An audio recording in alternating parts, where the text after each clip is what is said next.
문 앞에 그녀가 서 있었다. 밤 11시. 초인종 소리. 카메라는 없었고 도어락엔 흔적이 남았다. 누구세요? 저 들어가도 될까요? 서정화 어르신 댁 맞죠? 그녀는 아무렇지 않게 웃고 있었다. 손엔 과일 바구니, 입은 정장, 그리고 귀에 걸려있던 복지재단 신분증. 그 순간 정화는 가슴이 싸늘하게 식는 걸 느꼈다. 쉐어하우스 1호.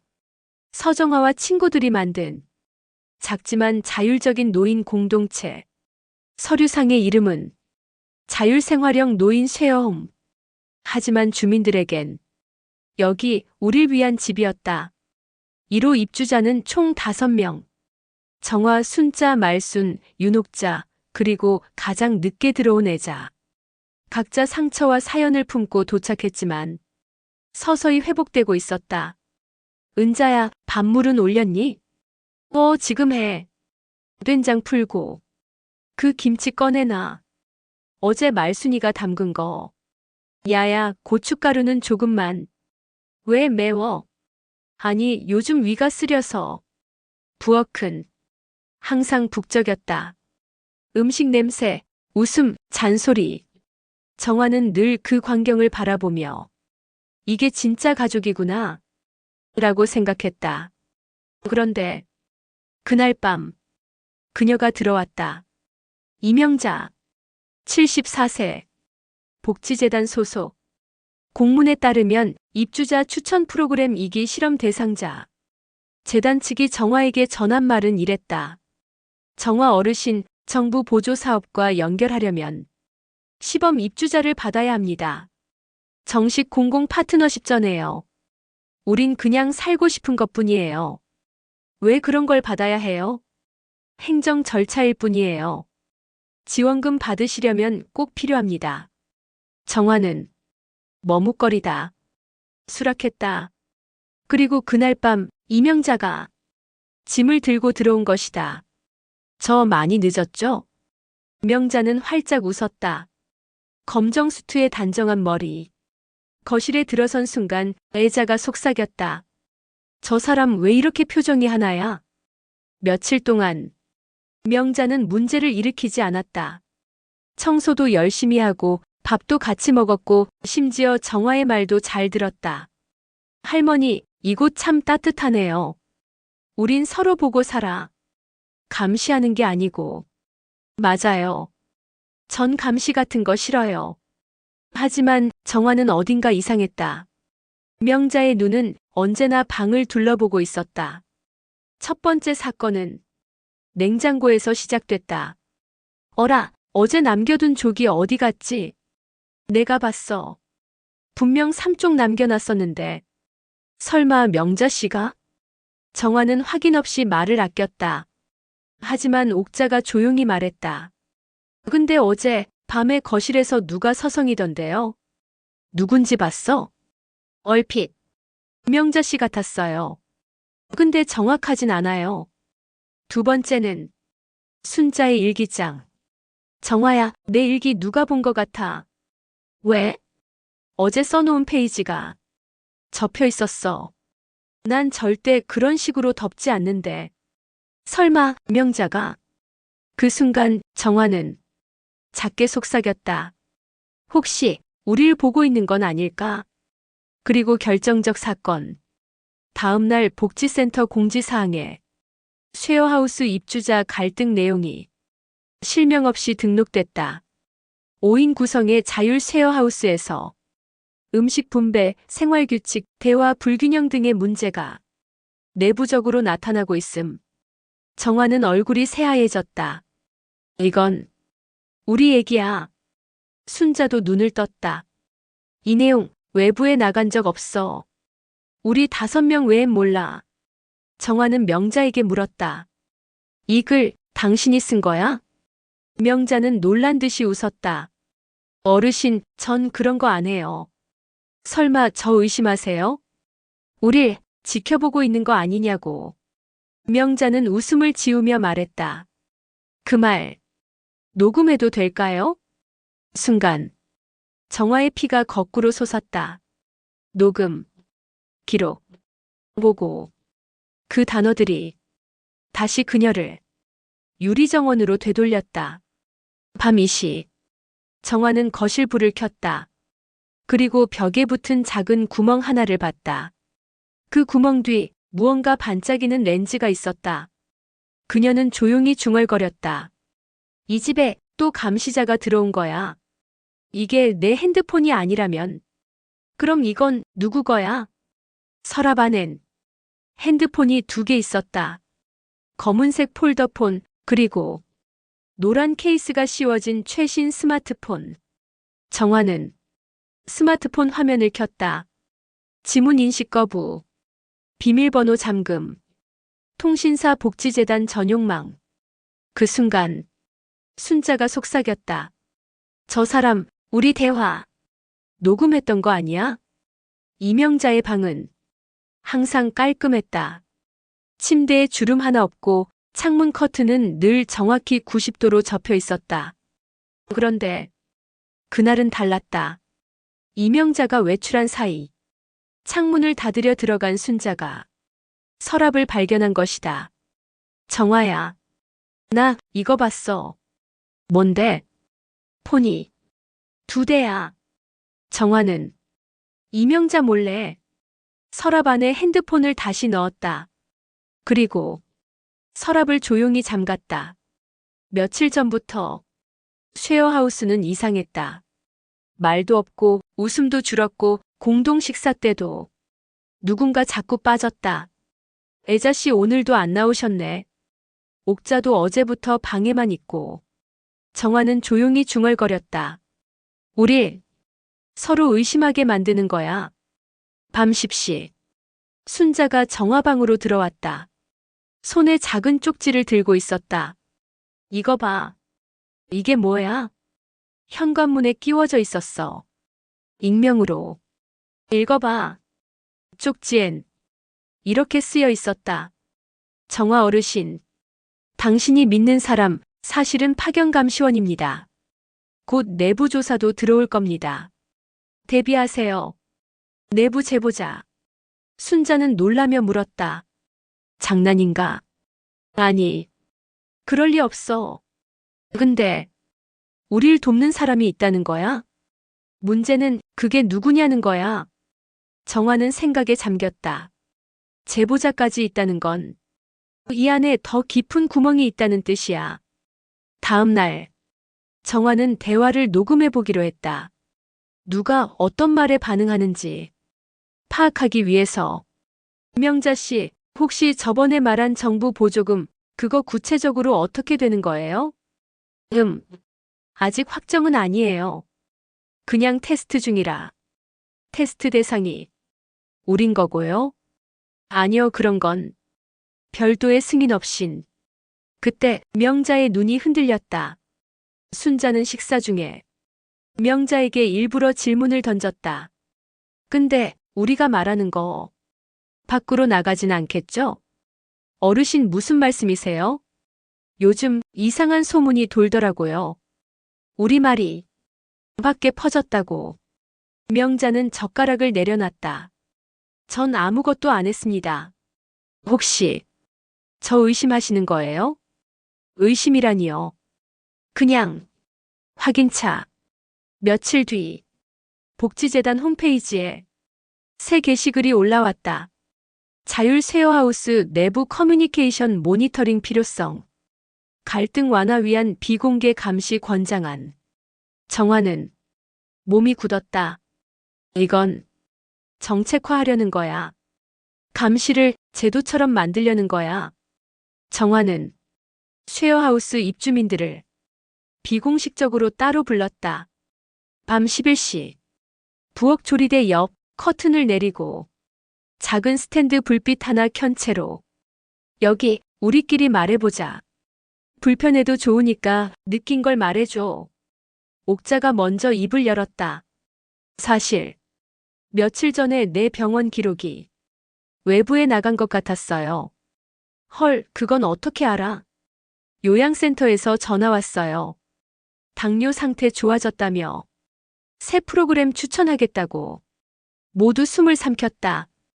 그날 밤 정화는 다시 명자의 방 서랍을 열었다. 그리고 검은 폴더폰을 꺼내 조심스럽게 배터리를 뺐다. 그 안엔 메모리 칩이 있었다. 녹음 파일 38개. 모두 날짜는 입주 첫날 이후. 파일을 재생했다. 목소리가 들렸다. 순자야, 가끔 정화도 너무 완고한 것 같아. 말순이 요즘 좀 이상하지 않니? 옥자는 계속 불안해 보여. 대화는 모두 실제였다. 다만 녹음자가 따로 있었을 뿐이다. 정화는 순자에게 전화를 걸었다. 우린 다시 갇혔어. 더 무서운 방식으로. 순자가 물었다. 이젠 어쩌지?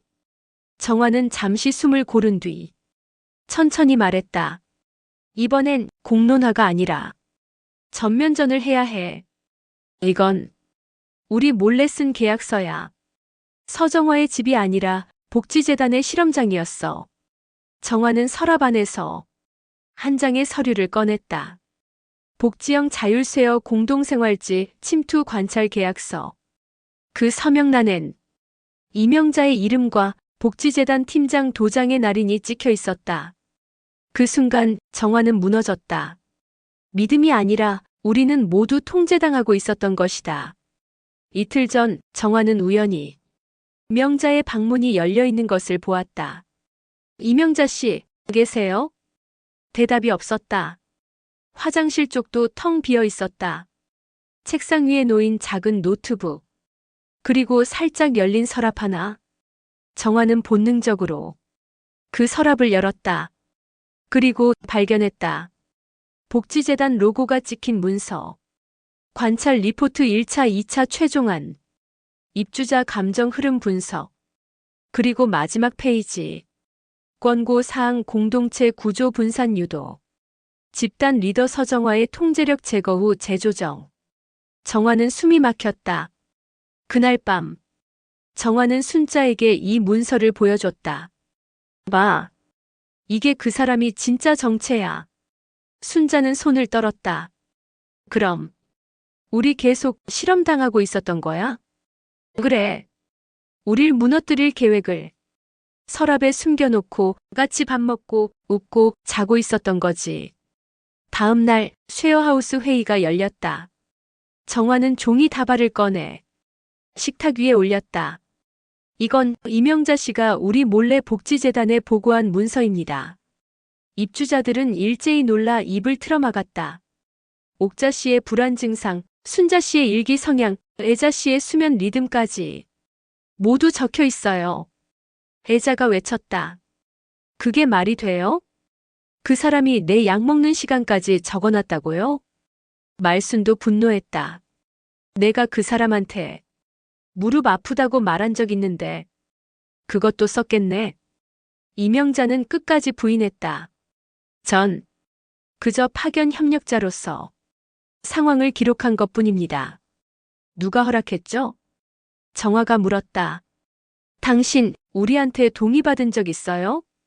이건 불법이에요. 순자가 책상을 쾅 내려쳤다. 그러자 이명자는 작은 미소를 지으며 가방에서 또 다른 서류를 꺼냈다. 쉐어하우스 운영 자문 계약서.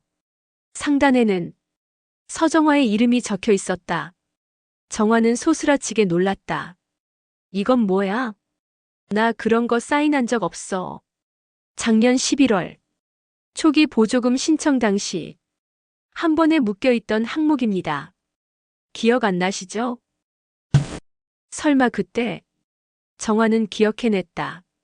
처음 보조금 지원 신청서에 별첨으로 동의한 부속 문서. 이걸 그 문서 속에 숨겨놨다고. 맞습니다. 계약상 정화 어르신은 명시적으로 관찰 대상의 존재를 인지한 상태로 동의했다고 간주됩니다. 순자가 자리에서 벌떡 일어났다. 이건 사기야. 이건 인간에 대한 모욕이라고. 애자가 울먹였다. 그럼 우린 실험주였어요? 이명자는 차분히 대답했다. 아니요. 관찰 대상일 뿐입니다. 실험쥐라는 단어는 부적절하네요. 정화는 참지 못하고 그녀의 앞에 서서 말했다. 당신 누굴 위해 일하는 거예요? 복지재단. 아니면 진짜 노인을 위한 복지. 전 시스템을 위해 일해요. 그리고 시스템은 사람의 감정보다 통계를 우선시합니다.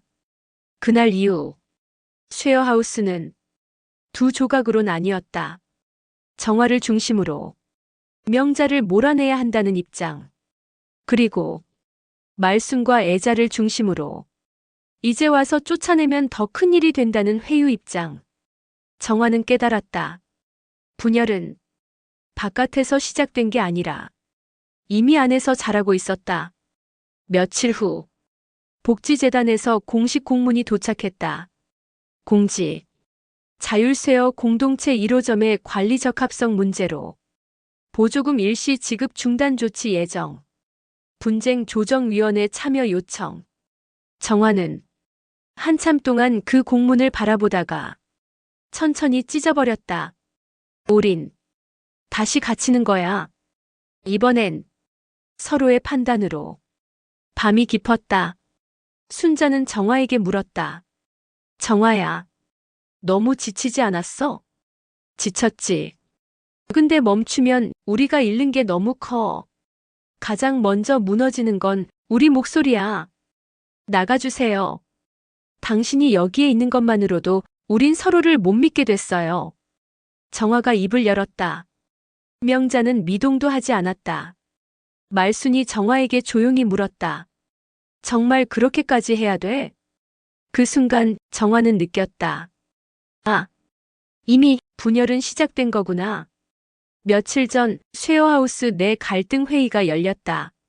명자의 감시 논란 이후 정화는 그녀의 퇴거를 요청했지만 입주자 전원의 동의가 필요하다는 규정이 발목을 잡았다. 나는 찬성이야. 순자가 가장 먼저 손을 들었다. 나는 좀 생각을 더 해봐야겠어. 말수는 눈을 피했다. 그 사람이 무슨 나쁜 짓을 했다고 바로 쫓아내. 애자는 노골적으로 불쾌감을 드러냈다. 우리가 저지른 말들, 그 사람이 외부에 흘린 것도 아니잖아. 그걸 어떻게 확신해? 정화가 물었다. 확신할 수는 없지. 하지만 우리가 서로를 이렇게까지 의심하게 된 이유는 정화 어르신이 처음부터 선 긋고 몰아갔기 때문 아닌가요? 정화는 숨을 멈췄다. 정화는 밤늦게 방에 틀어박혀 녹취 파일들을 다시 확인했다. 한 장 한 장 프린트에 붙여가며 여기 이 말투 감정선 흐름이 기록돼 있어. 이건 절대 감시 아니고 뭐야? 하지만 문제는 입주자들이 더 이상 그녀의 말을 신뢰하지 않는다는 것. 그날 저녁 옥자가 정화에게 조심스럽게 다가왔다. 정화 언니, 나는 솔직히 무서워. 우리 너무 강하게 나가면 진짜 쉐어하우스 해체될 수도 있어. 무서워서 우리가 당한 걸 묻자고. 그럼 서로 못 보게 되면 어쩔 거야? 그건 우리가 침묵해서 생기는 일이야. 정화는 목소리를 낮췄다. 우린 이미 무너지고 있어. 며칠 후 복지재단 소속 상담사가 쉐어하우스를 방문했다. 서정화 어르신, 정화님의 대응 방식이 비자율적 대응으로 분류될 수 있습니다. 무슨 말씀이시죠? 신고, 감시, 폭로, 명예훼손. 이런 절차가 자율공동체에서 권위주의로 해석될 수 있단 말입니다. 정화는 할 말을 잃었다. 우릴 감시했던 사람이 문제 아니고 그걸 고발한 내가 문제가 된단 말인가요? 그날 저녁 정화는 조용히 순자에게 말했다. 올인. 다시 제자리로 돌아왔어. 그저 더 조용한 감옥이 되었을 뿐이야. 순자는 답했다. 우리끼리 함께 만들었다고 믿었던 집인데 왜 이렇게 외롭지? 그리고 다음 날 명자가 정화에게 먼저 말을 걸었다. 정화 어르신, 솔직히 말해도 될까요? 말해보세요. 전 애초에 이 집이 오래 갈 거라고 생각 안 했어요. 왜죠? 사람은요, 좋을 땐 가족인 척 하지만 갈등이 터지면 바로 남이에요. 이 쉐어하우스도 똑같더라고요. 정화는 묵묵히 그녀를 바라봤다. 그래서 당신은 기록했나요? 기록했죠. 보고도 했고. 왜? 상처받기 전에 미리 거리를 두기 위해서요. 명자는 미소 지었다. 이 집은 당신들의 희망이었지만 저한텐 그냥 하나의 관찰 대상이었어요. 그걸 지금 말해요? 이제 필요가 없으니까요. 그날 밤 말순이 정화방으로 찾아왔다. 정화 언니, 내가 잘못한 것 같아. 명자 씨, 그 사람 그냥 우리를 시험하고 있었던 거야. 정화는 대답하지 않았다. 우리끼리 다시 시작할 수 있을까? 우릴 무너뜨린 건 명자가 아니라 믿음 없었던 우리였어. 그리고 며칠 후 명자는 조용히 짐을 쌌다. 어디 가세요? 애자가 물었다. 떠나요. 내 역할은 끝났으니까요. 언젠가는 우릴 기억하겠죠? 명자는 미소 지었다. 당신들은 기록이 아니라 진심으로 남았어요. 정화는 마지막으로 물었다. 후회는 없어요? 없어요. 대신 부럽긴 해요. 당신들은 끝까지 사람으로 남았으니까. 문이 닫혔다. 그날 밤 식탁에는 5명이 다시 둘러앉았다. 순자가 조용히 말했다. 이 집 다시 짓자. 정화가 답했다. 이번엔 벽에 창문을 더 내자. 서로가 서로를 놓치지 않게. 귀하가 속한 공동주거단체는 복지시설로 분류되어야 하며 현재 형태는 불법 자율시설로 간주될 수 있습니다. 서정화는 그 문장을 읽고 숨을 들이켰다. 이제 우리 집이 나라의 허가 없인 존재할 수 없다는 거야. 그날 오후 시청 복지과에서 도착한 공문은 쉐어하우스 해체 통보서였다. 1년 전 그들은 탈출했다. 감시와 침묵의 유리정원에서. 그리고 함께 살며 밥을 나누고 슬픔을 견디며 작은 공동체를 만들었다. 그런데 이제 와서 그 모든 게 무허가 복지시설 운영이라니. 정화야, 이게 말이 돼? 순자가 공문을 붙잡고 떨었다. 우린 그냥 함께 살았던 거잖아. 맞아. 계약도 없었고 규율도 강요한 적 없어. 근데 왜 이걸 운영이라고 하는 거야? 공문에는 이렇게 쓰여 있었다. 입주자 간 구성된 생활협약이 존재하고 공동급식, 통금, 시설 유지관리비 분담 등 운영 형태가 일정 구조를 갖추고 있기에 이는 사실상 복지시설로 간주되며 미신고 공동시설 운영에 해당됩니다. 정화는 고개를 저었다. 그럼 우리가 밥 해먹고 청소하고 같이 잠든 게 불법이었다는 거야? 그날 저녁 쉐어하우스 입주자들이 모두 모였다. 어쩌면 우린 이 집을 떠나야 할지도 몰라. 정화의 말에 순자는 단호히 말했다. 난 안 가. 또 어디 가서 CCTV 달린 방에서 문 두드리고 들어가도 될까요? 해야 해. 옥자가 말했다. 나도 이 집에서 처음으로 내 냄새 나는 이불을 만들었어. 말순도 울먹였다. 난 여기가 집이었어. 정화는 결심했다. 법이 우리를 숫자로 본다면 우린 사람으로 나가야 해. 며칠 후 정화와 순자는 시청으로 향했다. 복지과 담당 공무원은 고개를 숙이며 말했다. 저희도 어쩔 수 없습니다. 국가 통계에선 쉐어하우스 운영 사례가 명확하지 않아. 그럼 우리처럼 사는 사람들은 살 권리도 없는 건가요? 공무원은 침묵했다. 정화는 한 장의 자료를 꺼냈다. 노인 쉐어하우스 거주자의 삶의 질 변화 보고서. 참여자 서정화 외사인. 작성 공동체 내 자율 설문 기록. 이건 당신들이 가진 그 어떤 통계보다 우리가 실제로 살아낸 자료입니다. 공무원은 당황했다. 우리는 복지의 대상이 아니라 존엄의 주체예요. 며칠 뒤 정화는 지역 언론을 만났다. 우리를 공식 시설로 보지 마세요. 우린 제도 밖에서 제 삶을 만든 사람들입니다. 이후 쉐어하우스 1호는 비인가 운영 경고를 받은 대신 한 개월 유예 기간을 받게 되었다. 조건은 단 하나. 운영계획서와 법적 대응 방식 제출. 정화는 한참을 고민했다. 그리고 말한다. 이번엔 도망가지 않을 거야. 우릴 정당하게 등록시킬 거야. 그 주말 정화는 지역 청년단체와 함께 자문 변호사를 만났다. 노인 공동체 거주 형태는 헌법상 자유로운 주거 선택의 권한을 포함합니다. 다만 수익이 발생하거나 외부인 채용 및 프로그램 운영이 있다면 시설로 분류될 수 있습니다. 순자가 말했다. 그럼 우리 입주비 받은 거랑 식비 거둔 거 자율분담이면 시설이 아닙니다. 단지 이 문서로 증명해야 해요. 정화는 쉐어하우스 설립 1주년을 맞아 다시 서랍을 열었다.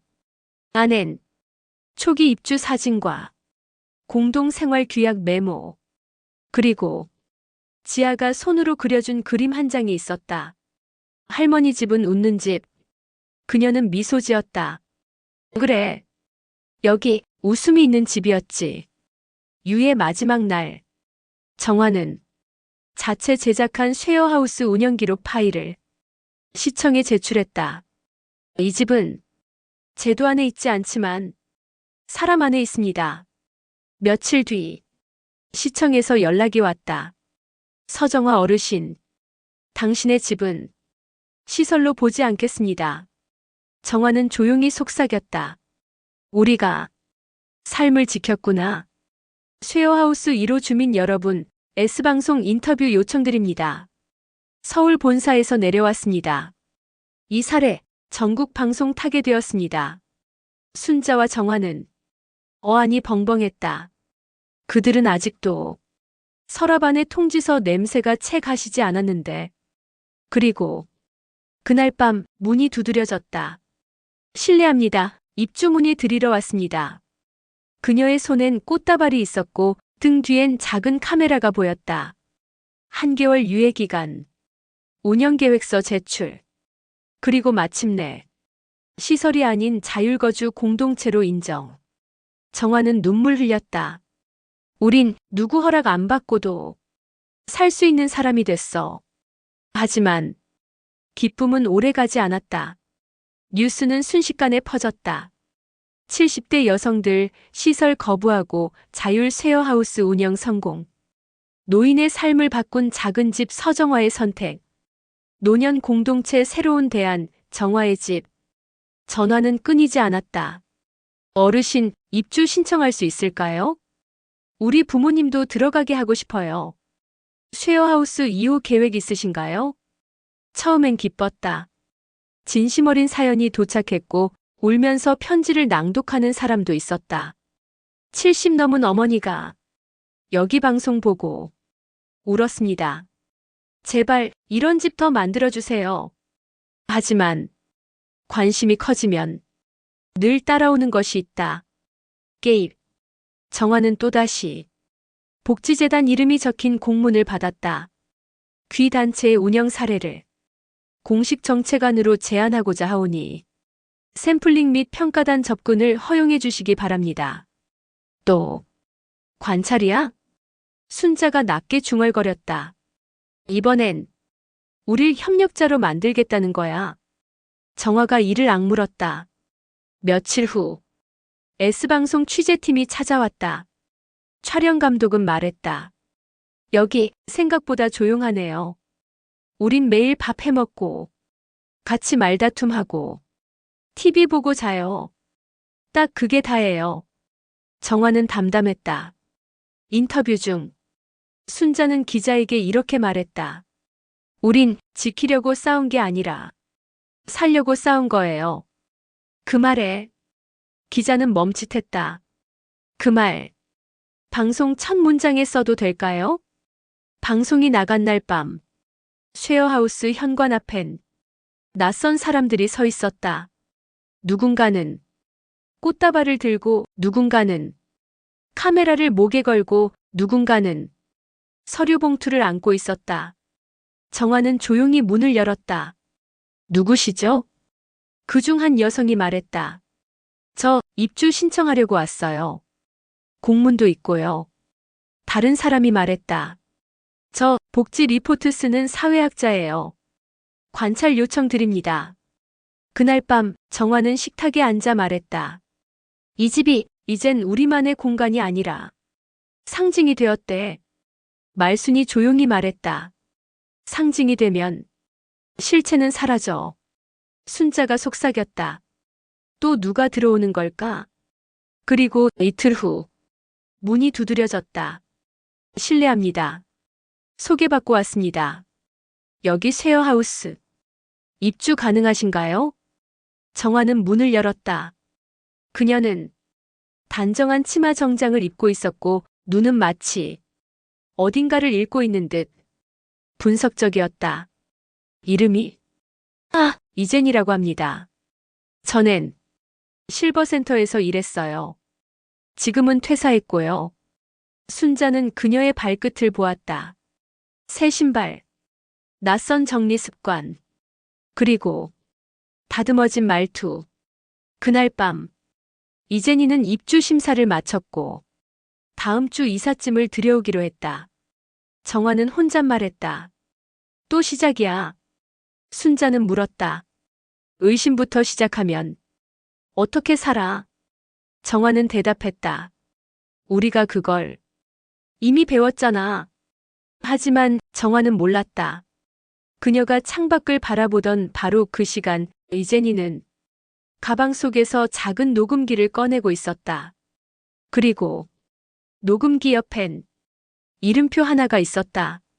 제니 이 사회실험 기록 연구팀 보조원.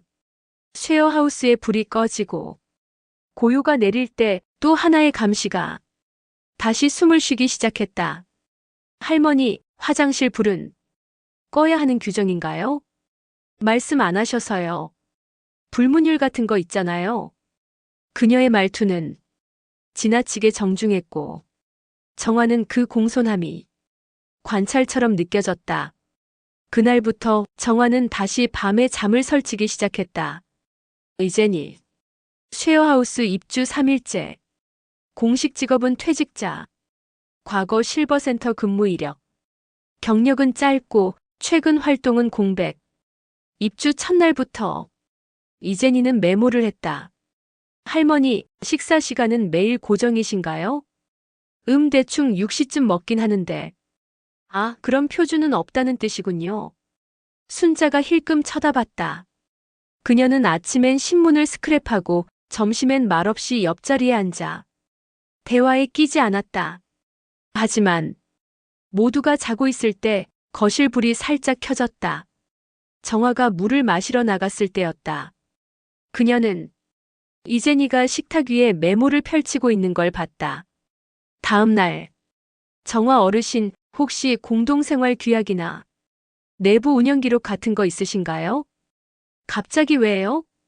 혹시나 해서요. 운영 방향 참고하려고요. 정화는 조용히 대답했다. 여긴 회사 아니에요. 우린 그냥 사는 거예요.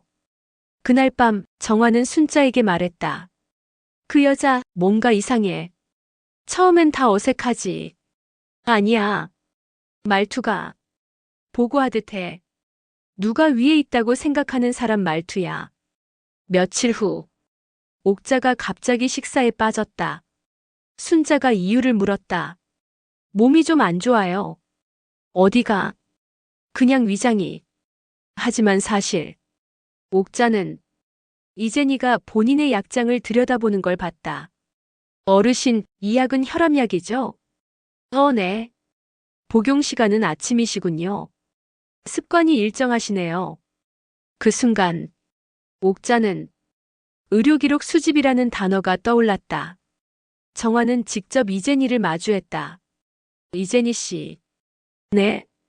혹시 우릴 관찰하러 오신 건가요? 네. 질문이 너무 많고 반응이 이상해서요. 이재니는 살짝 웃었다. 전 그냥 조심스러운 편이에요. 그럼 가방 좀 열어봐 주실래요? 지금요? 네. 확신이 필요해서요. 그 순간 이재니는 멈췄다. 정화는 말했다. 내가 누굴 의심하고 그걸 후회한 적 있어요. 하지만 또 당하진 않을 겁니다. 이재니는 가방을 열었다. 노트북, 책, 필통, 그리고 소형 녹음기. 정화의 눈이 떨렸다. 이건 뭐죠? 그냥 제 독백을 정리하는 용도예요. 독백이요? 저 우울증 치료 중이라 자기 대화 녹음하거든요. 순자가 그 순간 말했다. 그럼 어제 거 들어봐도 되죠? 이재니는 머뭇거리다. 녹음기를 틀었다. 녹음기 속에 분명히 들렸다. 옥자 씨는 대화 회피 반응 있음. 순자 씨는 감정 조절 능력 높음. 정화 어르신은 리더 성향이 강해. 내부 규칙은 대부분 그로부터 유도됨. 순자는 입을 틀어막았다. 정화가 조용히 말했다. 당신 누구죠? 이재니는 한숨을 쉬었다. 사회복지학 연구 프로젝트. 노인 자율거주 공동체 사례조사팀. 단순 관찰자였습니다. 당신 허가 없이 들어왔죠? 네. 죄송합니다. 그런데 왜 몰래 들어온 거죠? 정식 요청을 하면 거절당할 걸 알고 있었습니다. 그래서 속이고 들어왔고 우릴 분석했단 거네요. 그날 밤 정화는 다시 입주자들을 모았다. 올인. 다시 속았어요. 옥자가 울먹였다.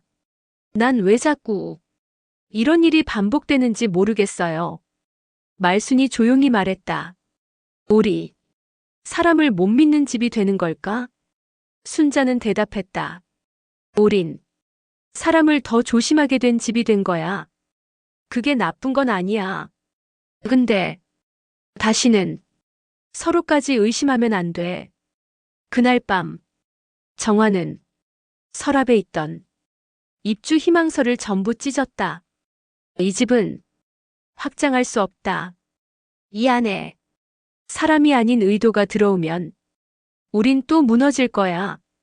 다음 날 이재니는 짐을 쌌다. 그녀는 조용히 말했다. 제가 무너뜨린 거 아니에요. 이미 금가 있었던 거예요. 정화는 대답하지 않았다. 그녀는 조용히 문을 닫았다. 그리고 그날 밤 순자는 혼잣말을 했다. 정화야. 그 여자 아직 안 간 것 같아. 왜? 문 앞에 녹음기 하나 더 있어. 자율 쉐어하우스 내부 분열 심화. 노인 공동체 실패 사례로 번지나. 정화는 그 문장을 보는 순간 눈앞이 하얘졌다. 우릴 실패라고 부른다고. 순자가 신문을 집어던졌다. 방송 나가더니 꼴이 이게 뭐야? 며칠 전 S방송은 쉐어하우스를 찾았다. 인간적인 삶을 살고 싶다. 우린 시설이 아니라 집이다. 그렇게 인터뷰했는데 편집된 방송은 달랐다. 자막에는 이렇게 쓰였다. 내부 갈등, 규율 부재, 무허가 공동체. 정화의 목소리는 우린 법적으로 존재할 수 없다. 라는 문장만 잘려서 위태롭게 흘러나왔다. 옥자가 분노했다. 이게 다 왜곡이잖아. 말순이 중얼거렸다. 근데 보는 사람들은 그게 진짜라고 믿겠지. 애자는 두 손으로 얼굴을 감싸며 말했다. 아들한테 전화 왔어. 엄마 당장 집 나와. 이런 데 있으면 안 된다고. 정화는 그제야 깨달았다. 방송 하나가 우릴 가족과 떼어내는구나. 다음 날 쉐어하우스 앞에 낯선 기자들이 몰려왔다. 내부 불화 사실입니까? 관찰자를 몰래 들였다가 들통났다던데 맞나요? 지도부 격인 정화 어르신, 주민들 신뢰 잃은 거 아니에요? 정화는 고개를 돌렸다. 순자가 그들을 막아섰다. 여긴 사적인 집입니다. 이제 그만 나가주세요. 하지만 이미 카메라는 돌아가고 있었다. 그날 밤 식탁은 조용했다. 옥자가 조심스럽게 말했다. 정화 언니, 혹시 우리 정말 잘못 온 길 아니야? 정화는 대답하지 못했다. 순자가 대신 말했다. 잘못은 아니야. 근데 방향이 꼬여버렸어. 말수는 낮게 중얼거렸다. 난 솔직히 무서워. 밖에선 우릴 실패한 실험이라고 하고 안에선 또 누가 우릴 지켜보는지도 모르잖아. 며칠 후 복지재단에서 공식 발표가 나왔다. 쉐어하우스 1호는 자율실험의 위험성을 보여주는 사례다. 노인은 보호받아야 한다. 자율성은 환상일 뿐이다. 정화는 주먹을 쥐었다. 우릴 다시 피험자로 만들겠다는 거야. 입주자들 사이도 갈라졌다. 옥자는 말했다. 정화 언니, 당분간은 조용히 지내자. 이대로 더 버티면 진짜 강제 해체될 수도 있어. 말순이 동조했다. 그래, 잠깐 눈 감자. 이젠이도 나갔으니까 이제 안전해질 거야. 순자가 고개를 저었다. 아니야. 그 여자는 아직 안 간 것 같아. 모두 정적에 잠겼다. 정화는 깊은 한숨을 쉬었다. 너희들은 내가 너무 강하게 나갔다고 생각하지? 옥자가 작게 끄덕였다. 응. 솔직히 그래. 명자든 제니든 우린 늘 의심부터 시작했잖아. 정화는 눈을 감았다. 그게 아니라 우린 늘 속아왔어. 그래서 내가 먼저 막은 거야. 하지만 신뢰는 이미 금이 가 있었다. 애자는 방으로 들어가며 난 이제 인터뷰 안 할 거야. 방송이고 뭐고 다 싫어. 문을 닫았다. 말순도 덧붙였다. 나도 가족들 눈치 보여. 여기 계속 있는 게 맞는 건지 모르겠어. 정화는 속으로 중얼거렸다. 이제 우린 바깥이 아니라 안에서 무너지고 있어. 며칠 뒤 한 통의 우편이 도착했다. 발신인 없음. 겉봉엔 단 3글자. 내부 제보. 정화는 조심스럽게 뜯었다. 안엔 사진 몇 장이 들어 있었다. 식탁에서 울고 있는 애자. 약장을 열어보는 제니. 현관 앞에 몰려든 기자들. 그리고 정화가 순자에게 분노하는 장면. 뒤편엔 이렇게 적혀 있었다. 감시는 끝나지 않았다. 당신들 안에도 이미 또 다른 감시자가 있다. 정화는 눈을 크게 떴다. 순자가 낮게 물었다. 이건 누가 찍은 거야? 정화는 목이 메었다. 우리 집안에서 이런 사진을 찍을 수 있는 사람은 모두의 시선이 한 사람에게 향했다. 말순. 그 순간 말순이 벌떡 일어나 소리쳤다. 왜 나를 봐? 나도 당했잖아. 나도 감시당했다고. 정화는 침묵했다. 그러나 마음속에서 한 가지 확신이 피어올랐다. 우린 또다시 안에서 무너질 거다. 미안해. 정말 미안해. 나도 이렇게 될 줄은 몰랐어. 그녀는 울고 있었지만 손에는 복지재단 로고가 찍힌 봉투가 쥐어져 있었다. 그 봉투 안에는 우리가 나눈 대화가 정리된 리포트로 출력되어 있었다. 그리고 그 서류의 마지막 페이지엔 이름이 적혀 있었다. 말순 정내부 협력자. 정화는 말을 잃었다. 순자는 손을 떨며 말했다. 말순 너 정말이야? 말순은 고개를 들지 못했다. 난 그냥 그때 너무 불안했어. 우리 진짜 무너지면 어쩌나 싶어서. 정화는 천천히 입을 열었다. 그래서 팔았어? 우리를? 며칠 전 내부 제보 우편을 받았던 정화는 곧바로 우편 번호를 추적했다. 근처 편의점에서 발송된 등기, CCTV를 확인하자 후드티를 쓴 말순이 혼자 우편기를 사용하고 있었다. 그 장면을 본 순간 정화는 주저앉고 말았다. 그날 밤 정화는 말순을 조용히 불렀다. 그 우편 너야? 말순은 망설였다. 하지만 곧 조용히 고개를 끄덕였다.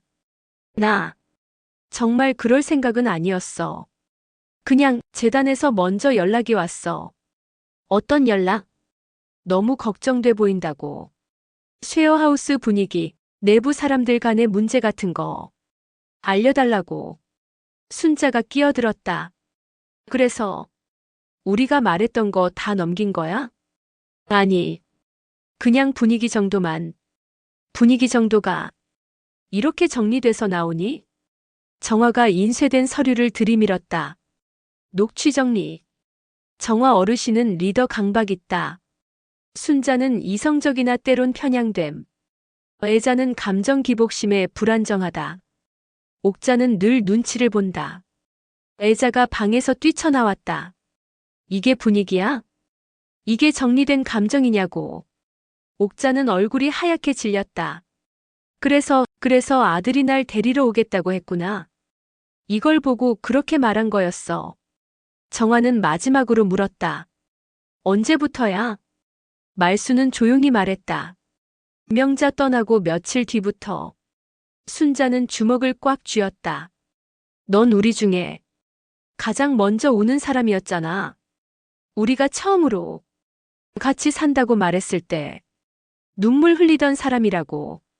말수는 무너졌다. 난 그냥 그때 너무 무서웠어. 다시 해체되면 어디로 가야 할지도 모르겠고 그냥 조용히 남고 싶었어. 정화는 고개를 끄덕였다. 그래. 넌 남으려고 우릴 내보낸 거야. 그 순간 옥자가 말했다. 그래서 제니가 남긴 녹음기, 그거도 내가 붙였던 거야? 말수는 대답하지 못했다. 그건 곧 그렇다는 뜻이었다. 그날 밤 쉐어하우스는 침묵에 휩싸였다. 식탁에는 아무도 앉지 않았다. 조리대엔 국그릇 하나 없었고 거실엔 불이 꺼져 있었다. 정화는 식탁 위 메모지를 바라보다 낮게 중얼거렸다. 집이 아니구나.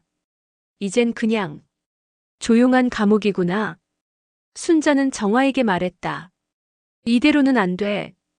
우린 서로 못 믿게 됐어. 그럼 끝나는 거야? 아니, 시작해야지. 며칠 뒤 정화는 쉐어하우스 운영 중단을 선언했다. 쉐어하우스 1호 자율 거주 중지 결정. 전원 자유 선택 퇴소 가능. 이 공지가 붙자 애자는 울면서 말했다. 아니야. 난 여기 떠나기 싫어. 옥자도 울었다. 그래도 여기가 제일 편했는데. 하지만 정화는 더는 물러서지 않았다. 무너진 건 공간이 아니야. 우리가 서로를 못 믿게 된 마음이야. 그날 밤 순자가 정화에게 물었다. 그럼 우리 어디로 가? 정화는 잠시 생각하더니 말했다. 쉐어하우스 2호. 뭐? 지금은 다시 짓는 수밖에 없어. 완전히 새로운 이름으로. 새로운 사람들과. 순자는 물었다. 말수는? 정화는 천천히 대답했다. 그녀도 어딘가에서 다시 혼자 살게 되겠지. 우리가 줬던 집을 스스로 내놓은 거니까. 바로 다음 날 정화는 집기를 정리했다. 옥자와 애자는 정화의 손을 붙잡으며 울었다. 정말 가는 거야? 응. 이번엔 우릴 지킬 수 있는 집을 만들 거야. 더 이상 감시당하지 않고 서로가 서로를 끝까지 지킬 수 있는 곳. 그리고 정화는 마지막으로 그 현관문에 작은 쪽지를 붙였다. 쉐어하우스 1호. 여기 우리는 한때 서로를 믿었다. 떠나는 날 우린 아무 말도 하지 않았다. 손만 잡고 천천히 걸어 나왔다. 서정화도, 순자도, 옥자도, 애자도. 그리고 말수는 혼자 그 현관을 바라보며 문 닫히는 소리를 끝까지 들었다. 2025년 봄, 쉐어하우스 1호는 공식적으로 문을 닫았다. 문서상의 폐쇄는 아니었지만 마음속에서 그곳은 이미 떠나야 할 장소가 되었다. 정화는 그 마지막 날 불을 끄지 않았다. 전등 하나, 거실 스탠드만 켜둔 채 천천히 문을 닫았다. 지금 기분이 어때요? 순자가 물었다. 텅 빈 집을 떠나면서 정화는 대답하지 않았다. 그저 눈을 감았다. 그리고 천천히 말했다. 이 집이 텅 빈 건 사람이 없어서가 아니야. 우리가 서로를 믿지 못해서 사라진 거야. 옥자와 애자는 각자의 가족에게 돌아갔다. 애자는 아들 집으로, 옥자는 여동생의 집 근처로. 둘 다 멀어지지 않은 거리였지만 정화는 그 거리가 아주 멀게 느껴졌다. 순자와 정화는 함께 살기로 했다.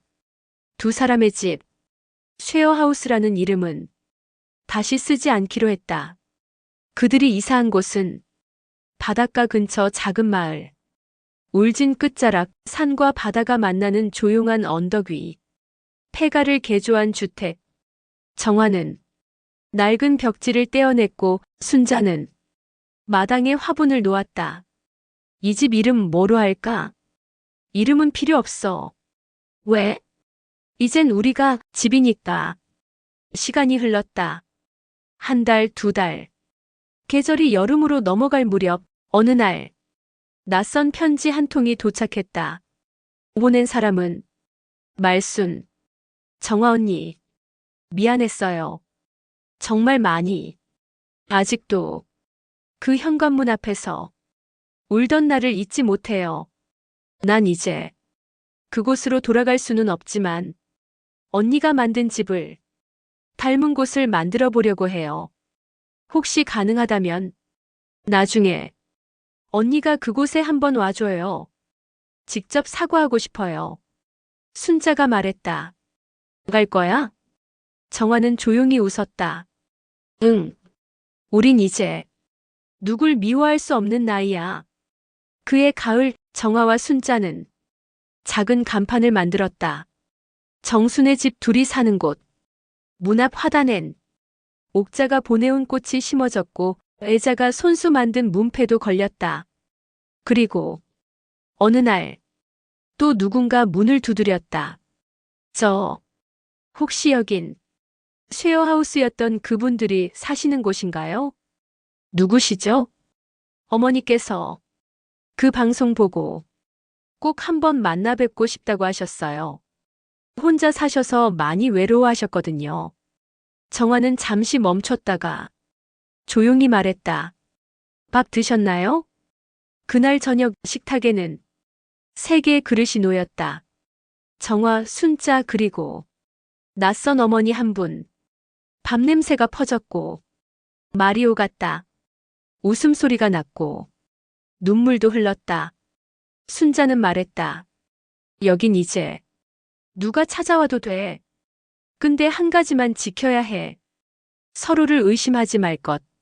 정화가 덧붙였다. 그 대신 서로에게 물어볼 것. 괜찮냐고, 오늘은 어땠냐고, 어디 아프진 않았냐고. 몇 달 후, 정순의 집엔 5명이 살게 됐다. 단 한 번도 회칙은 쓰지 않았다. 누가 주인이냐는 질문도 없었고, 감시도 없었다. 대신 모두가 한 가지 약속만 지켰다. 이 집에선 내가 남이 되지 않도록 하자. 어느 날, 옥자와 애자가 차를 타고 놀러왔다. 그렇게 다시 5개의 그릇이 식탁 위에 놓였다.